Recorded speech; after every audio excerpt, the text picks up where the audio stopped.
Hey there, it's Steve from Serious Keto, and in this video, I think I'm going to make your new favorite keto condiment.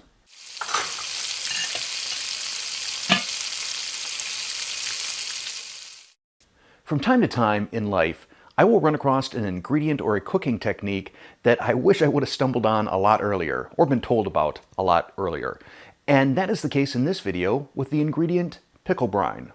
Now, pickle brine can be sweet, it can be savory, it can be spicy, it can have all different herbs and spices added in, but at its core, it's vinegar and water.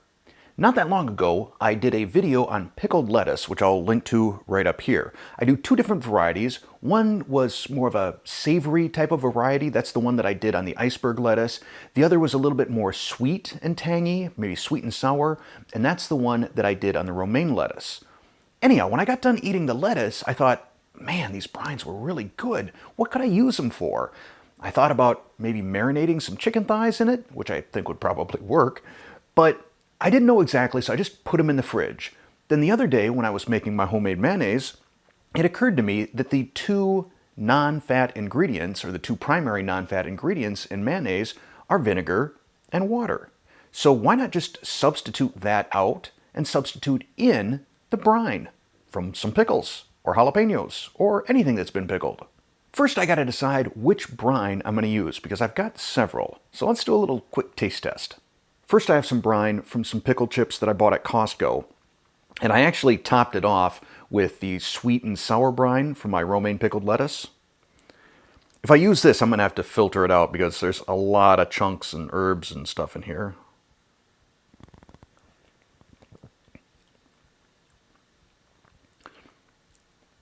That's good. I don't know if it's going to be strong enough. It's also a little on the salty side. Next, I've got the brine from your typical store-bought pickles. These are dill.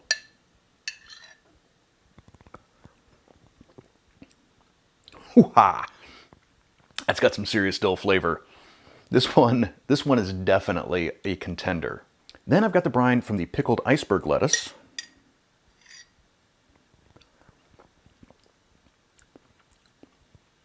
Now, I already knew that this is a winner because I've made a batch with this.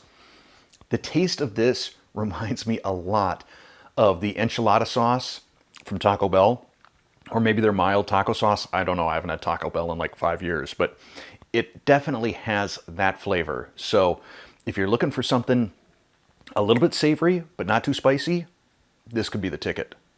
In fact, I'm gonna try one more brine, and then I'm gonna do a little taste test of the mayo that I made just a day or two ago using this brine. Lastly, I've got this big jar. This is sort of the accumulated savings of brine from all of the pickled jalapeños that I've done over the summer. Oh yeah.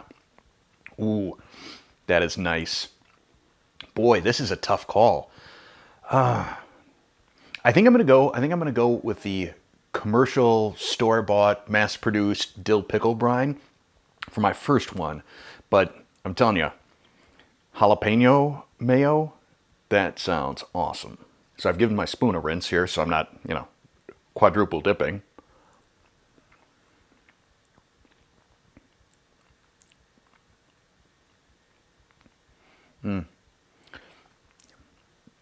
It's subtle, but it's there.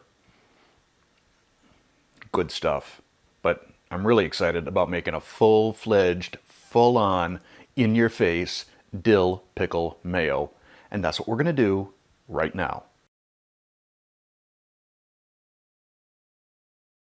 For my mayo, I like to use a blend of oils. I use extra light olive oil and avocado oil. In total, 1 cup, I split it 50-50. So a half cup of each, or 120 ml of each. You can use whatever oil you want to use. This is just my preferred blend. Then, into a mason jar, we will add 3 tablespoons of our pickle brine of choice. That's 45 ml. A half tablespoon of Dijon mustard. And here's a little hack. If you dunk your measuring spoon into the oil, then measure out your mustard and pour it in, it plops right out. Next, I'm going to add a 3-finger pinch of salt. We don't want to go too heavy on the salt, as the brine itself is already kind of salty. And then 2 large egg yolks. With an immersion blender, I'll give this a couple of pulses. And then I'm going to pour in my oil. Start by pouring very gently, and I pour along the stick in my immersion blender just so that it doesn't wind up mixing with my egg. I want to keep it on top. Now as your mason jar starts to fill, you can pour a little bit faster, which I'm doing right here. And then we start mixing at slow speed initially. You'll find that after about 15 seconds, the bottom inch or so starts to really emulsify and turn into mayo. I still like to keep the immersion blender head down at the very bottom until I start hearing a little bit of a change in pitch. It starts getting quieter. That's an indication that it's time for me to tilt the immersion blender and gradually start pulling it up as my oil emulsifies. Once I get up to the top, I'll start to spin it a little bit to try and get the rest of the oil.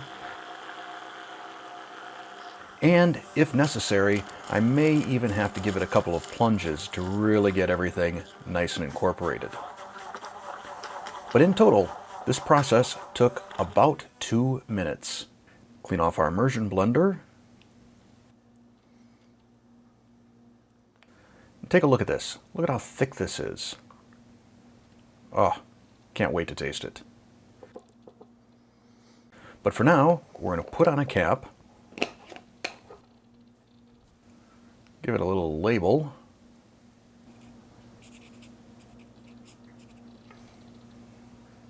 And then this is going to go into the fridge for an hour. If you've watched my other mayo video, you might have noticed that I did not employ the microwave pasteurization trick that I learned from America's Test Kitchen. Basically, what that allows you to do is extend the shelf life of your mayo by pasteurizing the eggs in a microwave. The problem with doing that with this recipe is the acidity from the brine is strong enough that the moment you start to try to microwave these eggs, they cook. I mean, like at less than 90 degrees Fahrenheit, they cook. And that's not what we want. So it's kind of like when you're making ceviche and using lime juice and fish. Similar process. So what does that mean for you if you're making this recipe? Well, if you're following FDA guidelines, it means you should try and consume this mayo within a week, which has never been a problem in this household. But it's my personal belief that the additional acidity in the brine is going to extend the shelf life a bit as well. Just because acidity is inhospitable to bacteria, I'd be shocked if this didn't last at least 2 weeks. But if you're concerned, I guess your alternatives are, well, about the only alternative I can think of is by-pasteurized eggs or pre-pasteurize your eggs like sous vide or some other method. But if you plan on eating this within a week or two, I wouldn't get real concerned. So now, the taste test.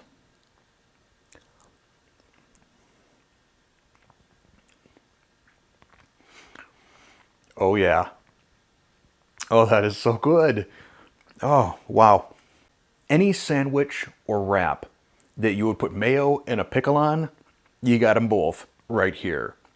Now, I've also had a viewer that told me that making mayo with pickle brine and then adding some no sugar ketchup or no sugar added ketchup makes this very similar to the secret sauce at In-N-Out Burger. Now, I live in Wisconsin, so I've never had an In-N-Out Burger. I'll just have to trust them. But yeah, I think adding a little ketchup to this and you've got an amazing burger sauce. So it's my hope that this video has inspired you to up your mayo game and already has the gears turning for some of you in terms of what specialty mayos you can make. Now, what I'm going to do is at the end of this video, I'm going to put up a playlist of all of my condiments so you can see the various iterations that I've done on mayo, as well as the keto ketchup that I've created that you could add to this mayo and make your own special sauce. But if you come up with something that you think is just a world-class mayo, by all means, please let me know down in the comments below. If you like this video, click that like button. If you're not a subscriber already, tap that subscribe button, then hit the bell to turn on all notifications. And lastly, if you'd like to help support the Serious Keto Test Kitchen and are curious about what some of the perks might be, click that join button. It's right down by the subscribe button and see what memberships are all about. Thanks for watching.